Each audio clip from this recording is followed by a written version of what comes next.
Hey, Blue Rockers. Welcome to Blue Rock Talk with Connie Willis. This is Connie Willis. Tonight I'm Crypto Connie. And you just saw a little flash of Stan's face there. And he is our guest tonight, of course, on Crypto Connie Tuesday. Sometimes we sneak in other people. He doesn't know about it. We don't tell him. Okay, sound is good. All right, so a lot of crazy stuff has just happened. So I want to talk about that, but I want to welcome you that are new here to Blue Rock Talk with Connie Willis. This is Earth's most interesting conversations. That includes people, places, and things. Tuesday night is Crypto Connie night. Coming soon, Wasted Wednesdays. That is that's a serious look at the cannabis industry. Some really neat guests already lined up for that. Recreational, medicinal, all that kind of stuff. The business, blah, blah, blah, blah, blah, blah, and maybe even crypto. That's all I'm going to say. Thursday night's Far Out Thursday or Signature Thursday, where we can talk about all sorts of crazy, cool things. Aliens, NASA, this, that. It goes on and on and on. What's on the other side of the moon? What's down at, is there really a Loch Ness? That kind of fun stuff. And then on Friday, it's Bigfoot Friday. And then that's it for the shows. Just kidding. There's Stan's Bible class as well. On Sundays, that's a new time at 2 p.m. Eastern. Otherwise, the other times are 10 p.m. Eastern.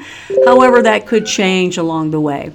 And if you're hearing things, I think there's a cat somewhere. It's like an ALF show or something, and I'm hearing cats.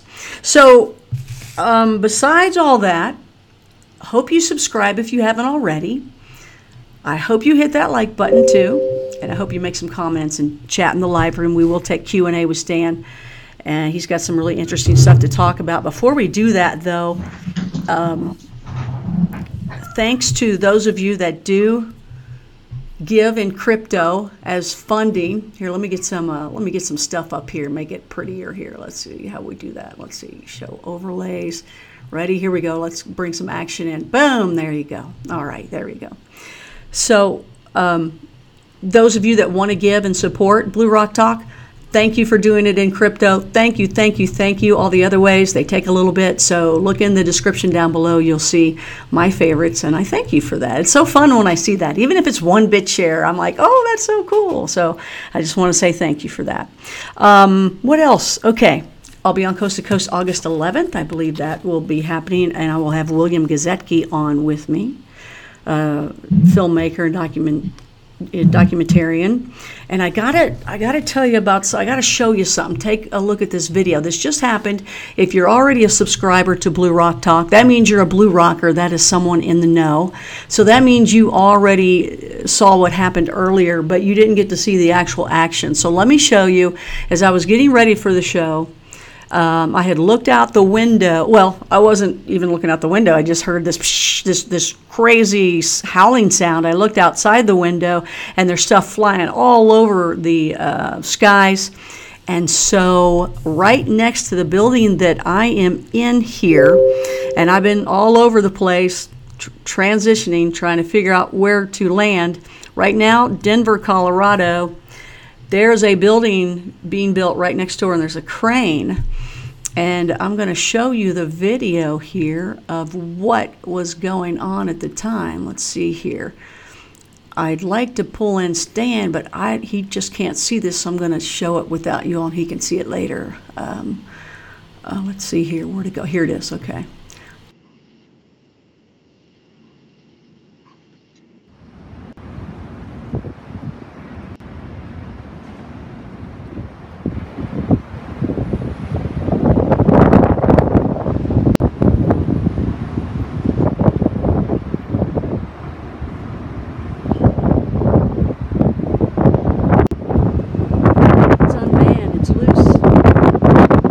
The winds. Okay, there you go. I'm going to be down here. Okay, you take a look at that. Okay, right now it's stopped, but you probably saw it swing a little bit there. Okay, I'd run out after I saw what was going on, and it spun a couple times before I got to it. So it's not locked in. it's swinging around, and as you can see, 3 tall buildings are right on the outer circumference of this crane. Now it stopped, but you're going to see it start swinging around again. So I don't know how many times it swung around before I saw it, but you'll see it pick up some speed here. See how the trees down there are blowing, and you can see also the screen of like the floors that they are building in that building. But you'll see it start swinging around. Could you imagine being right in the windows of any of those other buildings around it? I don't know if there's a 4th building over there, but there you go. It's starting to pick up speed again. So nobody's up there. I know there's some sort of locking mechanism, but it was not. It either broke or it wasn't locked. But it's swinging around. It's going to pick up a little bit more speed. You'll notice. And it's quite a sight when you see that happening right in front of you. My perception is kind of high up, but I think there you go. See that swing around? Did you see how close it got to that building right there? That might have been maybe the 14th, 20th, 21st, 23rd floor. That's scary. And look at that swinging around. I know it looks kind of stable, but when you're seeing that live and looking down and seeing people in the street looking up and other people looking up, it's kind of a scary thing. And some people were running. I don't blame them. But when you see that just from the winds, that's pretty crazy and pretty creepy. So anyway, that's what I saw today. And that video will go on sale for $10,000. Anybody wants to have that? That's the going rate, I think. So anyway, interesting, isn't it? I will send that to Stan at one point so he can see it. I know he knows this city. Look at that swinging around like that. If you were in that window, that would freak you out. That is unmanned, and just that's the winds here that I saw about an hour ago. All right, so interesting. Always something interesting here. Earth's most interesting conversations, people, places, and things, even cranes. So let's go ahead and let's talk about what we're going to talk about tonight. This is kind of interesting because Stan's got a couple really cool things. So let's go ahead and bring on Stan, the man, Larimer, the godfather of bitshares. Stan, I'm sorry you couldn't see that. Well, you gave a good play-by-play of it, so I could picture it. Okay, cool. And I've spent my life working with unmanned systems, air, ground, sea, and space, and blockchains, and now unmanned cranes. That's right. That's right. I love when you always think of something else unmanned. Okay. Well, right now it's going to be manned. I say we toast to all the really cool things that you've got going on. You can update us. We'll talk about what we want to talk about tonight, take questions as well, live questions. But beforehand, the business that we do first is it's Tequila Day. So I got like my favorite, which is Silver Patron, and there's actually I'm gonna have to show you another bottle I got. It's kind of special. It's Silver Porfidio Silver 3, which at one point I think was really good and awesome, and then I think somebody bought it out and did something bad to it or something like that. It became cheap and nasty, but it used to be like $121 a bottle, $121 a bottle, and it had like cactus in it, and it was blown glass, and it was delicious. It was like water, but it's a sipping wine just like the Silver Patron. So anyway, I'm sorry. Tell me what you've got over there. Well, I got my Diet Coke. I also have some really nice Irish whiskey given to me by a friend in Ireland that's got a big dish project over there. Uh-huh. And we talked a little bit about some of his plans. So I could get that out. Or I've got some moonshine that my neighbor gave me. Oh, my gosh. Okay, so you don't... That's pure stuff there. So you don't have tequila. Don't light a match anywhere near that. But no... I would have gone out and got some tequila if I'd have known it was Tequila Day, but darn. Well, some of us are just totally not connected, I know. What's wrong with you?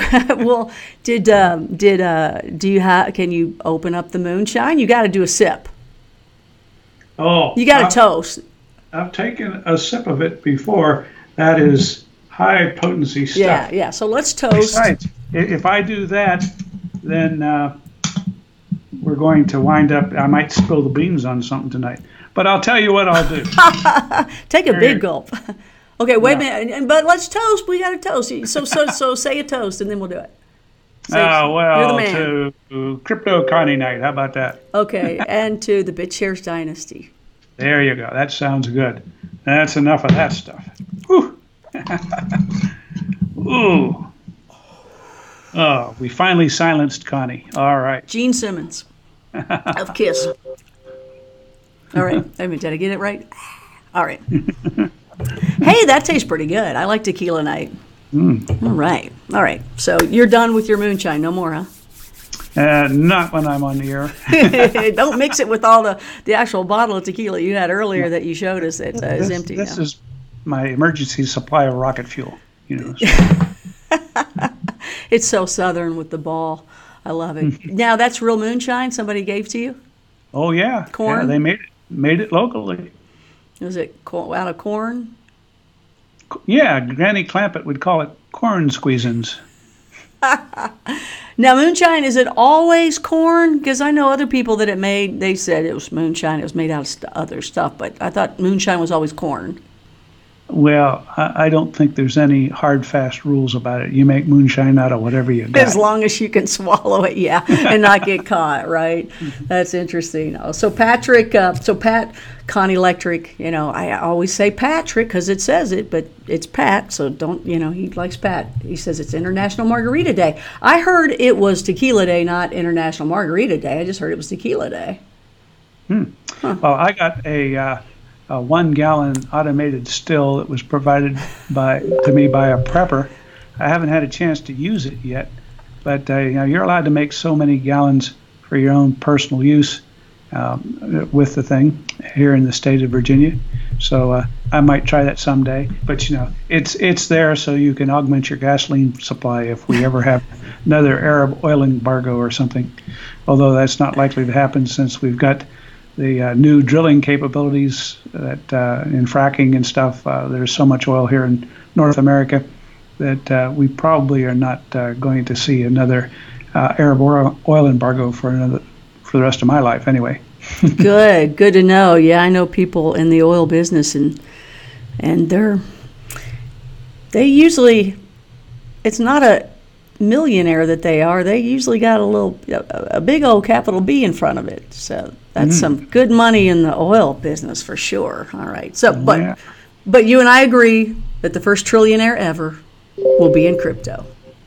Yeah, I think we got an excellent shot at it. It's, like I said, the Billion Hero campaign is all about growing by a factor of 1,000 from 1 million to 1 billion. But there's some guys out there that got 1 billion, so their next factor of 1,000 gets them to 1 trillion.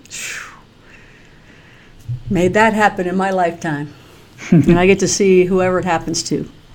That'll be fun. It'd be cool if it was one of us. Let's make it happen with the dynasty. Well, yeah, I'm saying, and this is just me saying, but BitShares and Ethereum, or Bitcoin and Ethereum, are pretty much saturated. So I don't know where they're going to get their next factor of 1,000. But EOS has just got on the scene, and it's already at 5% of the total market cap of the industry, and it hasn't even begun to. Well, it's also already at fourth place behind BitShares and STEEM and Ethereum in terms of total usage. So there is the one thing that's already registering decently on both activity and in market cap. And I think it's just getting started. So both of those are likely to go there. So you want my bet? It's EOS. EOS. What did you say? You think it is? You think it's Ethereum on steroids? Is that what you think? That's what I'm saying. They won't admit that. It could be Earth's operating system too. Who knows? I love that one. Okay, so is there anything that you want to update anybody on before we go to what you had said you would like to talk about? Because I thought that was kind of cool what you want to talk about. But is there any updates, anything going on that you want to talk about? Well, don't jinx anything. Not in the way of any kind of announcements that we're set to do now. Okay. But we've started prepping the battlefield, so to speak, for some things that will be announced, and having a lot of fun with that right now, in terms of dropping hints for people. Somebody made me my own channel where I'm allowed to talk about anything I want, whereas, of course, you know me, I'm a bitshares evangelist and a Christian evangelist, and I mix those two together a lot. And there's certain channels that are full of people that want to object. So we got like 3 different channels in the bitshares community now. Okay. On Telegram, right? On Telegram, yeah. Okay. Right. And there's other ones too. bitsharestalk.org goes clear back to the very beginning, and so it's a place where people publish things in a more deliberative way, whereas there's this Telegram is continuous streaming stuff that scrolls away and is never heard from again.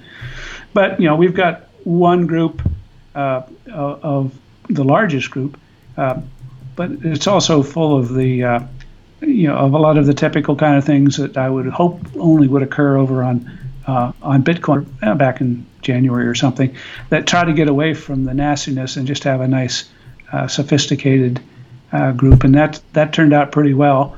But now this summer is going to happen, and the thing I was sort of going to talk about tonight was foreshadowing some of that.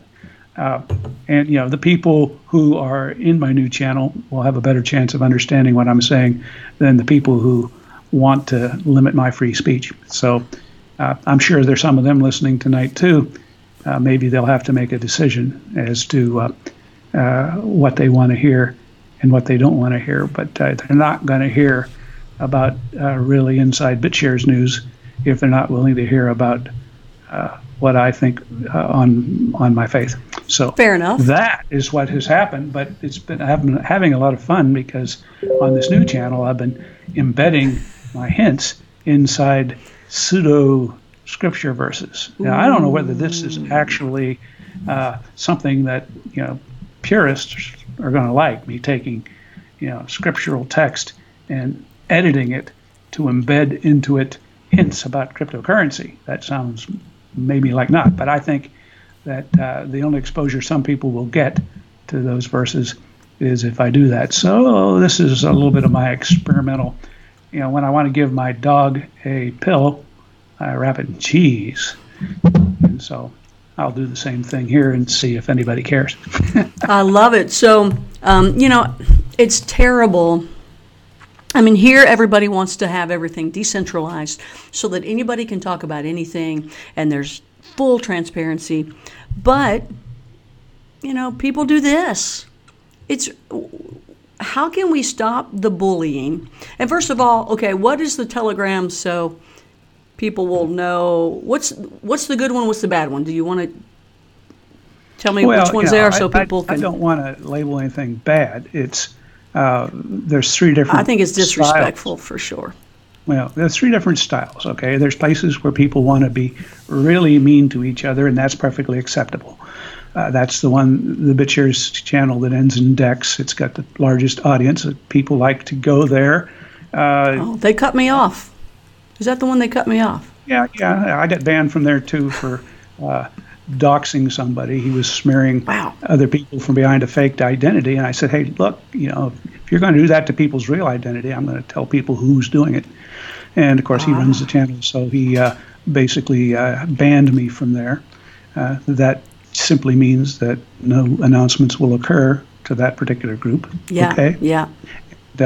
We had another group that is full of people who moved there for the specific purpose of getting away from that meanness. Okay, and for the most part, that's pretty good. It's a higher class channel, not as big in terms of number of people participating in it. I'm not sure what that says about our society, but the ones who are there generally are willing to be well behaved and respectful to each other. But there's quite a few people in there objecting to the discussion of religion, as if their religion that says you can't talk about religion should take precedence over mine that says you must. So at any rate, we'll leave them to their own devices as well, and I will simply go and communicate with anybody that wants to talk to me in the in the new one, which is named cleverly "Bitshares for Nice People." That's perfect. I mean, that's perfect. Bitshares for nice people. Yeah. So there's the one that ends in Dex, and then one that's called Bitshares Community, and then Bitshares for Nice People. And, we'll let people pick what they want to hear. I mean, you can't win when you talk about these things, because if you say, look, that is totally disrespectful, that is unwarranted, blah, blah, blah, blah, blah, then they're going to say something about that and then start, doing something to you, whoever it is, like me right now saying that. And, well, if you agree, I mean, why are you even on there if you agree? If you think that way, don't even be there.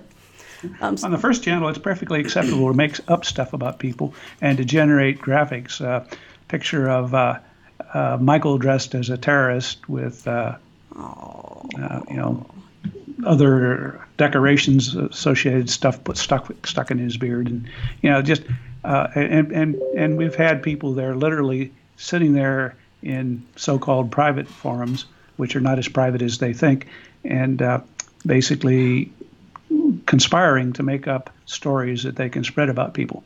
And that's how they got Jared Rice in the Arise case raided by the FBI, and they were cheering after they did that. Ha ha ha ha! We took him out. That's terrible. I don't think that the government is all that amused about having people manipulating them. So we'll see who gets the last laugh. But anyhow, let's lighten up. Terrible. That's just the thing. I meant to bring this up because I'm excited about this new channel where I'm having the fun. I've so far dropped 13 different clues for people who are willing to dig them out of Bible verses. Well, give us one. Give us one. And it's clues to what's coming in the future, right?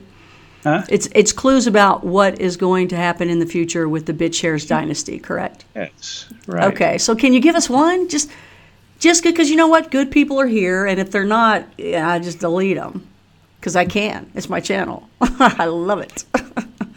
Someone was asking, this is down in the clues somewhere, and they were asking, did I miss it? Is it too late? And I said, don't worry about it. You'll know. As lightning flashes in the east is seen in the west, so shall it be in the future of Bitshares. So that's a verse? That's a verse from Matthew 24. Oh, it sounds kind of like coast to coast, east of the Rockies, or I'm sorry. But, embedded in there are lots of hints. But Say it again. Say it again. Let me think. As you say it. Say it again. As lightning flashes in the east is seen in the west, so shall it be at the coming of the future of Bitshares. Somebody says, you're talking about the third coming, aren't you? Oh, no. Yeah, some people think, that this is similar to that kind of stuff. Just a guess, just from stuff you've said before, is it the Silk Way? What is Silk Road? Couldn't possibly violate my promise to embed everything into these verses so that only people who are tolerant enough to read a Bible verse can extract the information. Okay, cool. And if they... That's my response. Other people, and it's really shameful, but other people of faith, cower in the corner whenever people call them out and bully them. You're not going to bully me, so you'll get more of it if you continue that kind of stuff. But let's set that aside for now. It's well, I got to say something.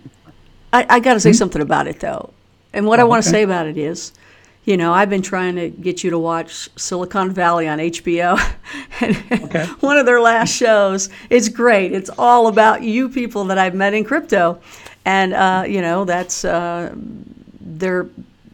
Well, anyway, those of you watching, you know what I'm talking about. But just recently, the last season, they had a guy. They built a decentralized internet, and he's bringing on about 8 people in the beta of putting their sites on there and whatever they're doing. And this one guy has a site that's gay, but it's not just gay; it's gay Christian. And it's just, it was cool that it was gay. It didn't matter, whatever. Everything was okay and all was good. It's decentralized. You can, whatever you want. Nobody can stop you kind of thing. And, but nobody liked that Christian part. And the whole, one of the themes of it was getting upset with him about saying the Christian thing. When the guy got outed for his gay Christian site, it wasn't that he was outed because he was gay. He was outed because he was Christian. And they say, no Christians in Silicon Valley. It was just hilarious show. So, what you're saying is just like it. Well, that I always say, how people say, well, there's hundreds of religions, maybe thousands. How do you know yours is the right? And my answer is easy. It's the one that gets picked on. You're right. So, Satan does not care if you pick one of the other thousand that are wrong. It doesn't matter. He only cares if you pick this one. Yeah. So, okay. That's interesting. And those of you new here that want to learn more about that, well, you got Stan's Bible lecture here on Sunday afternoons at 2 p.m. Eastern. And he does a lecture. It's a college-level course kind of lecture. I like to say it ain't your daddy's Bible study. But he also will let you challenge him with questions. So it's live and you can do that. So that's where you want to do all that stuff. And we appreciate those of you that are there. We call you now Bible Blue Rockers. I like that name. I think it's cool. Yeah, that rocks. It does rock. Rock on, baby. Okay, so. But, that kind of is a nice transition point because, what I had prepared to talk about tonight is a different kind of thing. I mean, right now we've just sort of used up a lot of time on, talking about not being willing to back down from a forum full of naysayers, okay? And that happened to be associated with discussing your faith. But we're no stranger to that. For 5 years, the projects of Dan Larimer have bucked the trends. Oh! I mean... Happy birthday, Dan. Happy birthday, Dan. Good point. Yeah, happy birthday, Dan. Dan's birthday. Yeah, happy He's birthday. 36. Happy birthday. And what's he worth? What was that article? I need to put the article link down below. What $4 billion are putting into him or whatever?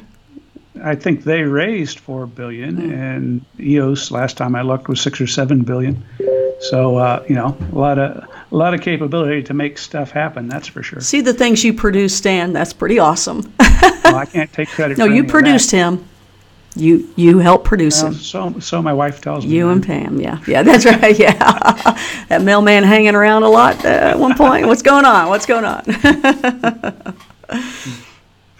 So anyhow, what I'm trying to say is that for the past 5 years, breaking the rules of the industry for people that the number of heresies we've been guilty of in the industry in terms of, going back to the very first few months back in 2013, we launched the very first proto blockchain, which was just a Bitcoin clone, used mining, and the very first entries into our world were done with mining. But we quickly learned that mining, as Dan said, is dead. He was pretty outraged at the fact that he had tried to create a mining version that would allow people to have fair access to the tokens from his new project. And within 3 weeks, they figured out how to work around his attempt to block the large miners. And then they came in and scooped up all of the shares and were selling them to people like they do for Bitcoin and most of the other chains out there.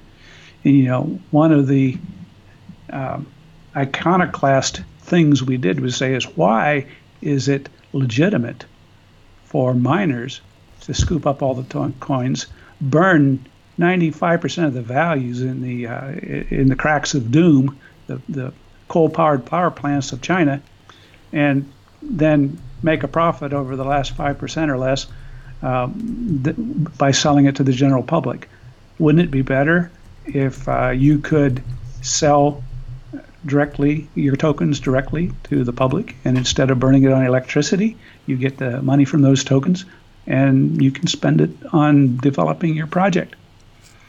And so we were arguing that case and looking for ways to do that and working with legal firms who, were apoplectic about that concept because, of course, it strays into the securities domains. But it was from those early arguments that the ICO craze was born, because the industry switched to believing, you're right. Why in the heck are we distributing tokens with mining when we could just be doing an ICO and putting them up for sale? And the industry adopted that and went crazy on it. And of course, that brings us to where we are this year with the governments of the world cracking down on that because they consider that to be a security. And by the pure definition of long settled law, that's true, but that long settled law is wrong. That Howey case, which was decided in a 7-8 decision of the Supreme Court, that you could not sell rows of orange trees and offer to take care of them for people, because that made the row of orange trees into a security. And, while technically that is true, the ridiculous nature of thing is that they would rather stretch the definition to be as broad as possible rather than asking the question, what's wrong with a company selling people rows of orange trees and offering to take care of them for people? Yes, you could stretch the definition as broad as possible and make it into a security, and technically and legally the Supreme Court was correct, but the fact of the matter is it's a ridiculous result of those laws, and instead the laws should have been rolled back to something saner.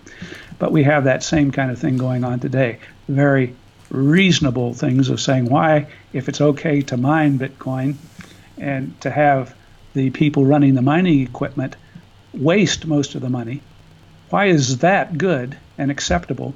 But somebody who does the same thing, except they keep the money they would waste on electricity and use it to advance their business. No. Suddenly you go to jail for that for a long time, and we'll torment you and seize all your assets and do all kinds of things that are outrageous extensions of government power. So there's the typical Stan Larimer rant for the night.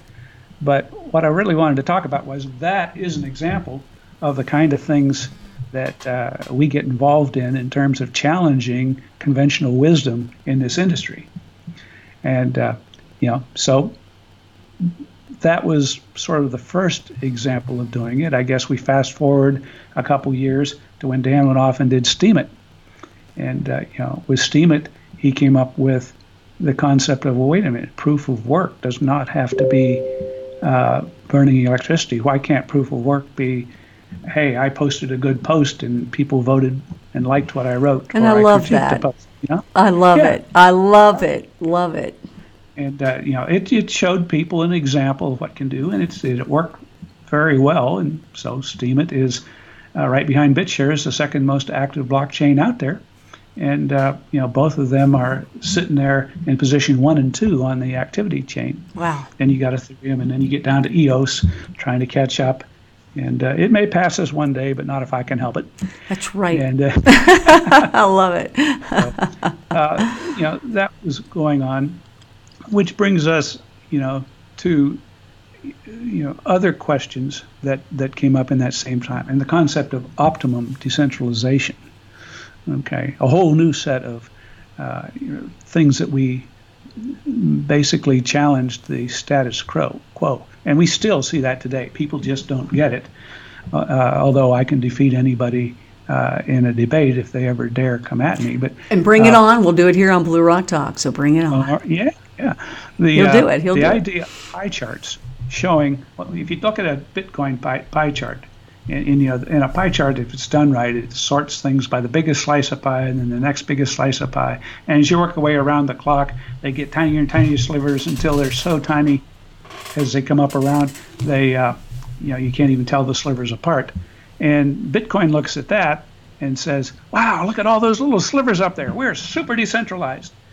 While at the same time, everybody knows that it only counts as to who owns the first 51% of that pie chart. They control it, and nothing after that matters. However many slivers you put on the back half of the pie, it doesn't add to the security system.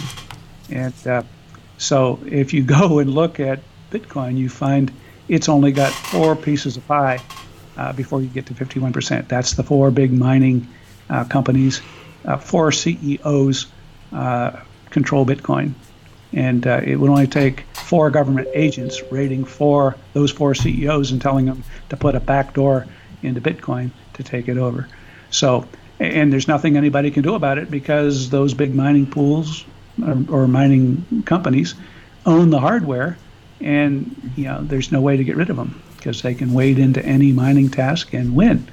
And so the whole idea of proof of work mining is ridiculous. If you look at Ethereum, it only takes 2. The first 2 slices of pie get you to 51%.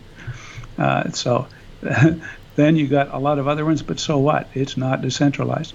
With the graphene family, Dan put some rules in that said, every piece of pie has to be the same size, and we want to have 101 different slices of pie.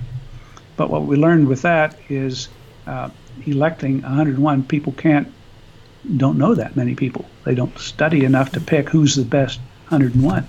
So since then, the strategy has moved down into the neighborhood of 21 or maybe 19 slices of pie is about all people can know to vote for. And so that gets you into what we call optimum decentralization.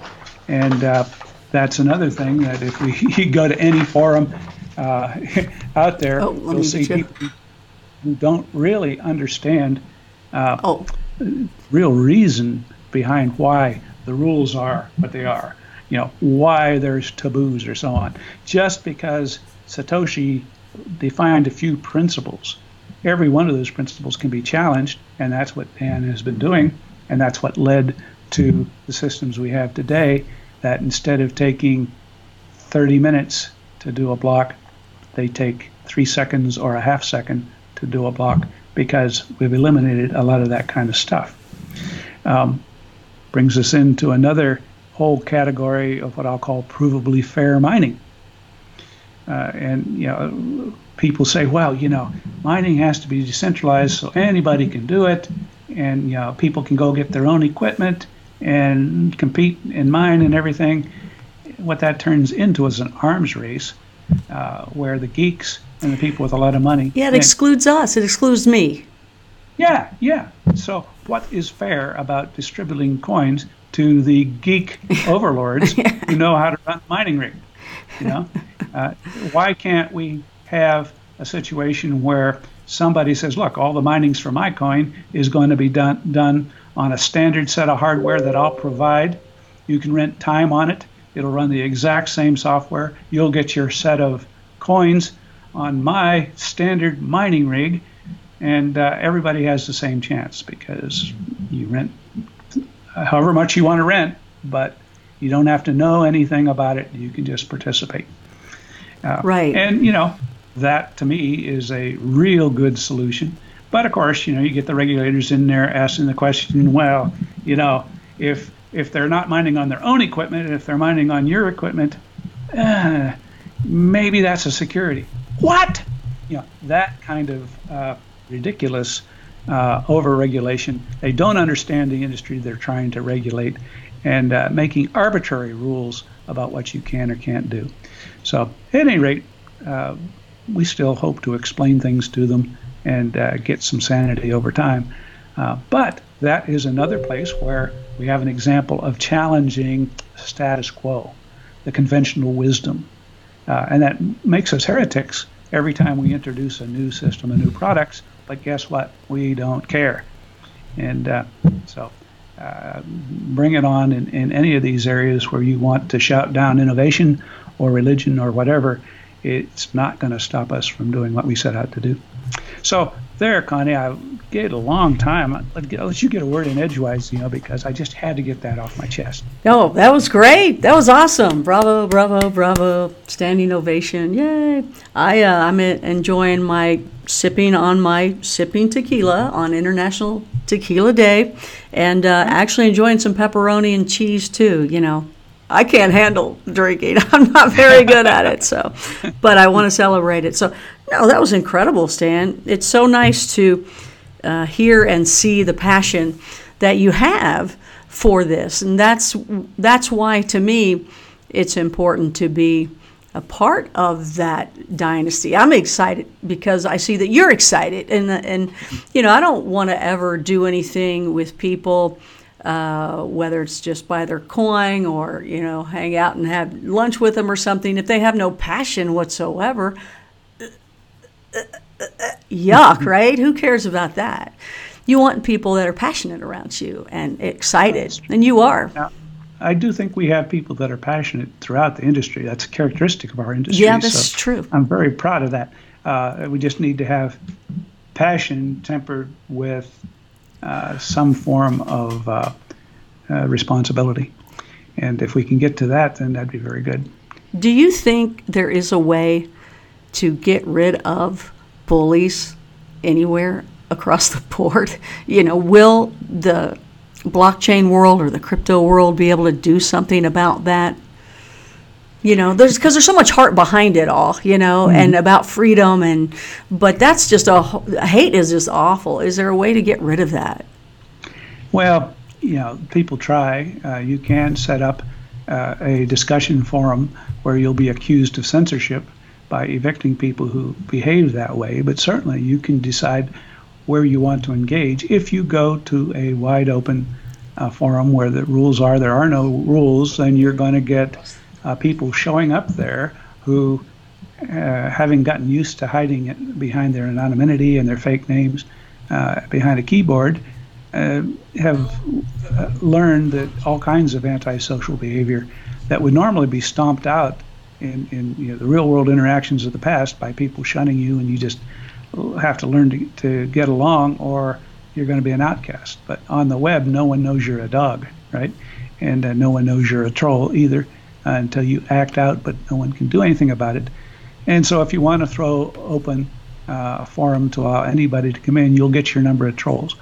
On the other hand, if you want to engage in a discussion where it's monitored and you know, refereed, then you can do that, although we have plenty of forums where the referees are out of control and banning people they simply don't like. But I still think that's acceptable to me. Let people go where they want. If you want to have an erudite discussion, there are forums where that can happen. And if you want to have other types of interactions, well, you know, seek out the one that suits you, and everybody should have a right to do that. But a lot of times people who are outspoken, innovative, or unwilling to back off their own free speech can get shouted down in the wrong kind of forum and wind up having to create their own. And, you know, that's okay too. Well, you said some wonderful stuff there, and I hope it went through. As I saw some buffering over here on the side, I'm like, no, somebody's like aiming some magnetic thing and zapping us here, because there shouldn't be. I know I'm all good over here. Man, I was talking to different people today about, you know, I'm sorry, I'm always going to call it dynasty, so you're cool with that, right? Okay. Yeah, I might use it myself. Okay, well, you said it first, so I just copied you. And it's amazing that, you know, because I'm talking to you all the time on here, and you do give little hints, and you, without even being verses now, but you gave hints in the past.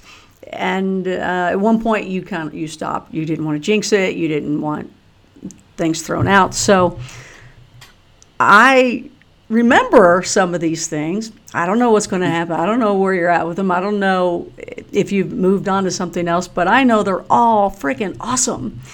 And it's so hard to not say anything along the way when you're talking about things to people, because they ask you in the present form of the way everything is, but I know it's going to be very different in the future. Am I wrong? I mean, even with CloudCoin and RETA, right? I mean, yeah. And we can talk about that, because we're not done breaking the mold.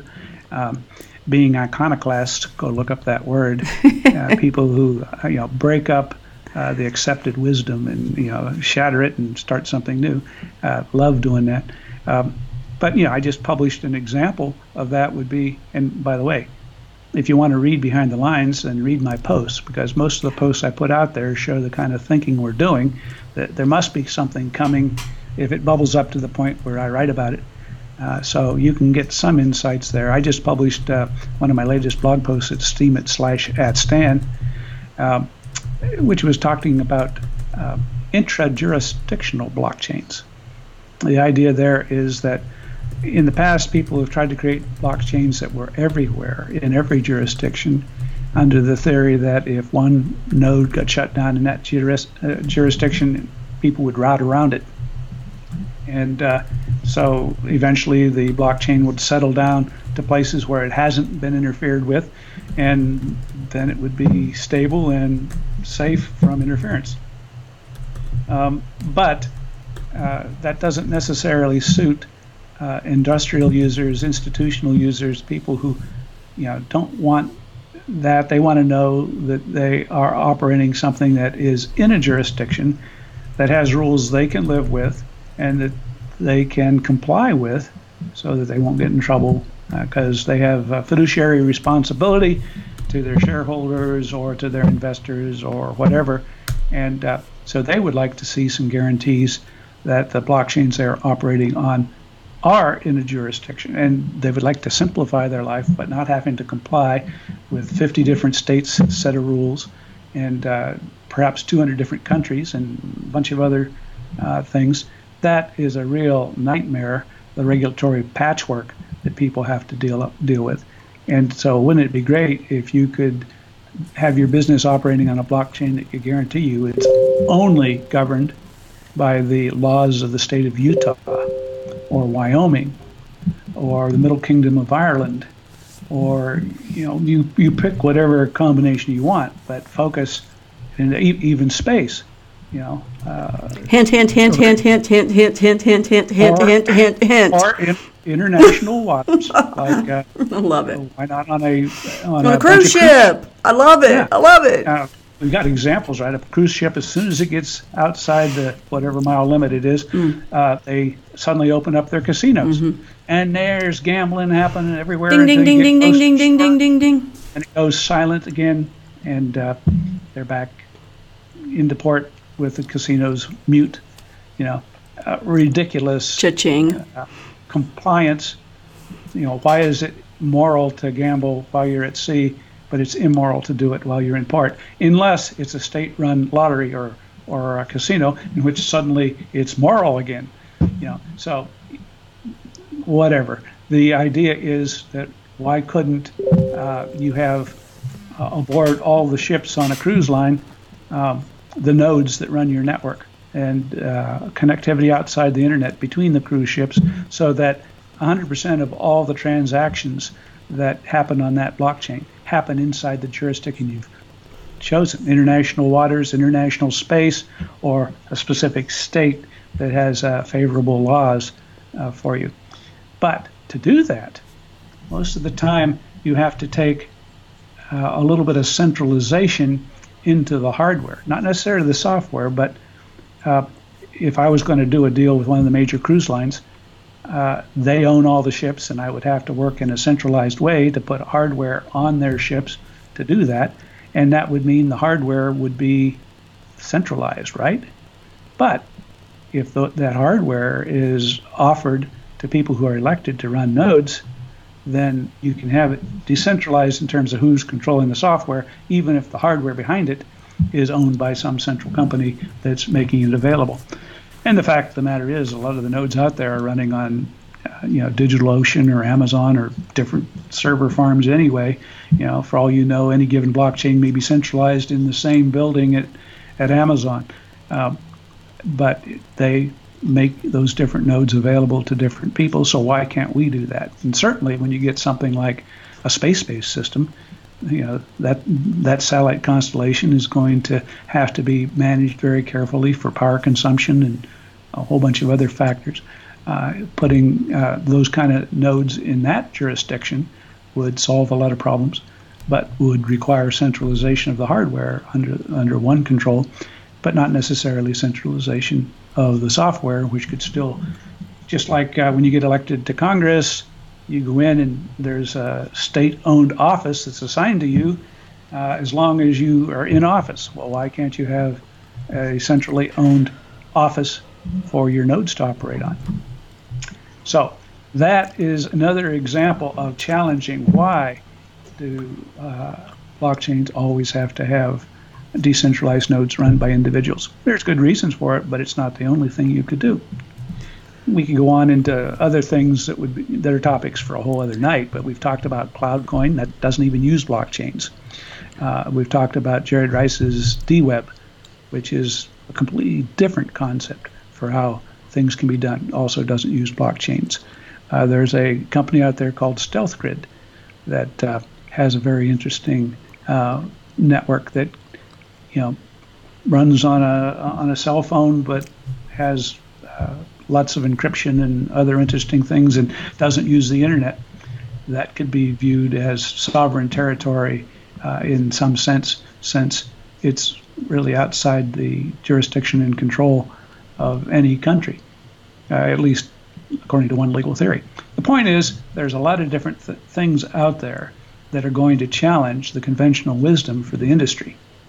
And we're involved in a lot of them and doing different teaming and deals with these different people, supporting each other, looking to co-locate certain parts of what we're doing.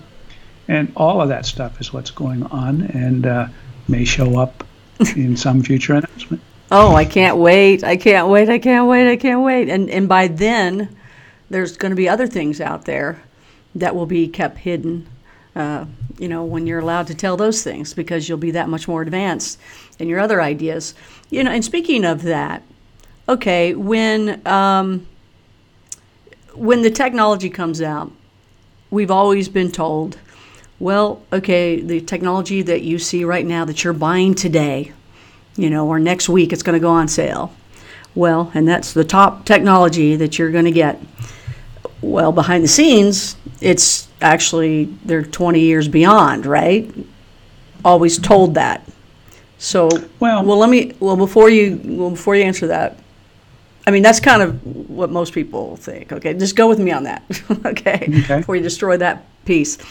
But if that's the case, and what we see, it's got like the airplanes or whatever, different stealth and all these things. We didn't see it for a long time. Once we saw it, it was already old news to that. Okay, to the secret folks that are doing all that kind of stuff. So the technology we see is advanced to us, but it's old news to the people that have been putting it together and creating it. So what about in the crypto world? Is that kind of the same thing too, or is it kind of in real time? Or is there somebody else out there, another group, is there a crypto Illuminati that knows more? Well, if there's an unknown group, I wouldn't know about it, right? I don't know. A little shapeshifter over there. But, I think it's so competitive that it's really hard for me to imagine that anybody would be holding back technology. Because they're just going to get overrun if you do that, right? It's trying to get it into use as fast as you can do it. Now, some things are long lead, some things are at the basic research level, and they've got to work their way up through a maturation process, and that can actually have multiple stages to it. You actually are going to find probably military systems are behind commercial systems, and space-based systems are behind military systems. Because at least used to, NASA had a rule that said, until a particular computer chip or technology or component had at least a 5-year track record, it couldn't be used in a space probe because, there's no way to repair it out there, right? It's got to have some history. So that immediately put the space probes at limit to what kind of technology they could use. In the case of military systems, there's lots of extra specs on those things to make them EMP proof and all kinds of other requirements to expanded temperature range and things that are so-called mil-spec parts that may take longer to produce than something hot off the presses at Apple Computer can be rushed to market just as soon as possible. But even Apple doesn't want to deploy something that they're going to have to recall, and so they have to be a little bit careful. And so the things in the crypto universe are at the point where there's none of those constraints. It's a question of who's going to be the first to get out there and get the glory. So I would say out of all the industries out there, crypto is probably the fastest from idea to market of anything I can think of. Fast, speed, that's a common thread with what you are always a part of, is speed. And also price too, correct? It's 3 cents or under. Do you, correct? Will it ever go over? There's that number varies a little bit because the people who are elected to make those decisions have different philosophies about what the price should be. So sometimes the side that wants to keep things cheap is winning, and sometimes the side that wants to increase the profitability is winning. And so I don't know right now where it is, but I do believe it's in the few cents category for most transactions, although there are some that consume more. And there are other philosophies in EOS where a lot of the transactions are free, just restricted on how much you can do per unit time, how much of the resources you can consume. So lots of concepts there about how price is determined, and then you get the government weighing in and saying, wait a minute, if you're charging for doing trades, then you need to have a license. So now people reacting to that saying, okay, I guess I'll find some way to do this where I don't have to charge fees. Maybe I'll have a membership, and you can use so much of my computer for a month on my network, and that's how I'll make my money. Once again, ridiculous rules, throttling the industry, unnecessary rules that are just in there because somebody in the bureaucracy somewhere thought it would be a good idea, or it was a good idea in some past life, and now they expect everybody to comply with that. So, anyhow, the more rules they make, the more people innovate around them. You think very strongly of that to talk about a past life. As I know that's not what you think about often, for sure. So if you're just now joining us, this is Blue Rock Talk with Connie Willis. I'm Connie Willis, but actually tonight I'm Crypto Connie. Yep, it's Crypto Connie Tuesday. It's also International Tequila Day. Thank you for joining us. Sip along with us. I got Silver Patron, and Stan's got Moonshine. So 10-year-old Irish whiskey. Take your pick. He forgot it was tequila day, so but moonshine trumps all. So that's the best I can do. You can't do any better than that. There's no question about that. If you're new here, please hit that subscribe button. And if you're a continuous Blue Rocker, thank you for being here. And make sure you hit that like button for sure. We'd love for those newbies to stick around. We always have really great information here, live breaking news, as well as other fun topics too, like Bigfoot Friday and talking about aliens and all the other kind of stuff too. And then Stan also does a Bible class on Sundays at 2 p.m. Eastern. So Blue Rock Talk is a network, and all the playlists are all something different. So it's just fun. It all connects in some way. And everybody has an open mind, and Blue Rockers, if you subscribe, you're called a Blue Rocker, and that is someone in the know. And Stan will show you the sign of a Blue Rocker if you come up across one. That's it. That's what you do. Be careful. If you aim it another way, it might mean something else. You better be careful out there. Who knows what message you're sending out there?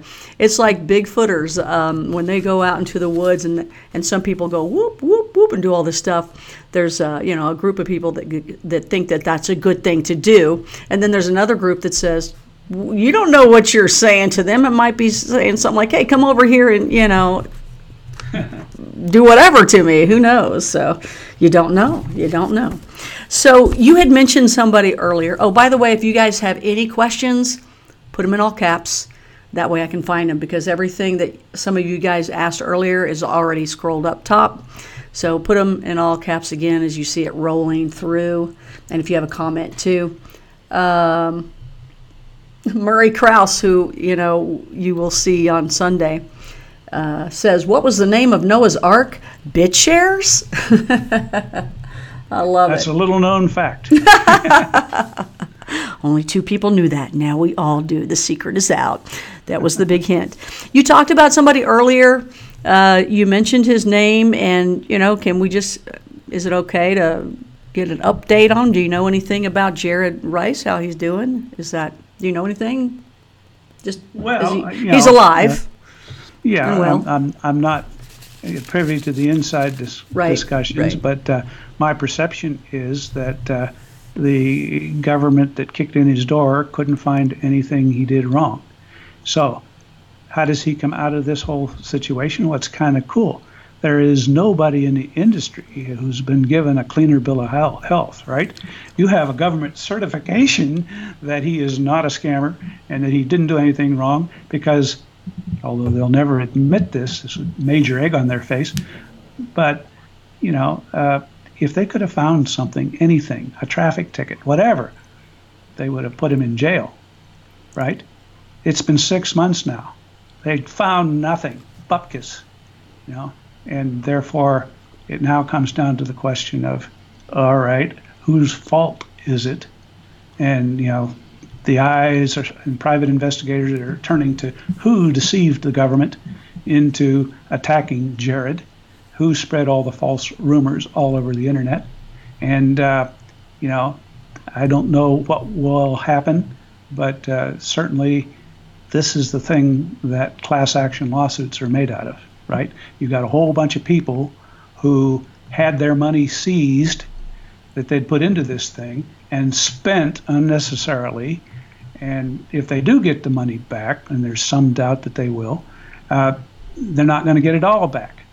And it's all over a false, fraudulent set of accusations. Okay, who's going to pay for that? Well, the government is safe because they've made the rules that they can't be charged. But, it's still, there are a lot of other people surrounding there who were complicit in taking down a promising multi-$100 million, almost $1 billion company. Who's going to pay for that? Well, it looks like it could get swept under the rug. Oh, well, nothing to see here, move along. You just killed a company, damaged a whole lot of investors, ruined a young man's life. What do you mean, nothing to see here, move along? So, there. You ask for another rant. One of my biggest beefs is people who think that it's cool to get people in trouble with a government who is just eager and looking for someone to make an example out of, and you drug another person into that mess. You think about what would have happened. They kicked in Jared's doors. This is Texas. The thing you would expect, although Jared had no weapons, the thing you would expect of a Texan is that he would have a nice big weapon near his bedstand. And if somebody kicks in his door, the first reaction of a typical red-blooded Texan is to go for his gun. And the first reaction of a SWAT team seeing someone going to his gun is to shoot him first and ask questions later. And there's an innocent man lying dead because these guys decided it was cool to kick in his door because a bunch of kids creating false stories all over the internet trying to get this guy in trouble. It's just so immoral and so outrageous from end to end on this case. It's turning out exactly the opposite of what the people wanted who started this thing, which was to make a name for themselves and become famous and to win jurisdictional authority over our industry. And instead, that's all fallen apart.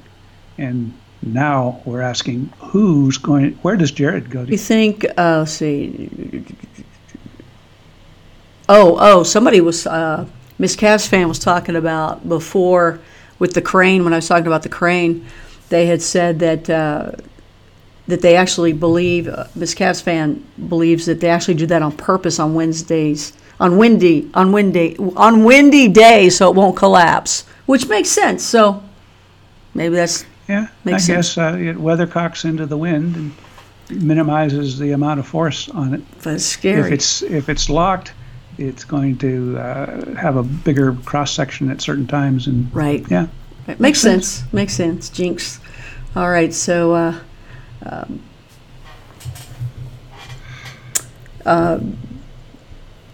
Chirac ND, I think maybe Chirag ND says that the buffering is effects of International Tequila Day. Connie's internet is drunk. I like that. Now we know the truth. Now we know what's going on. Now we know.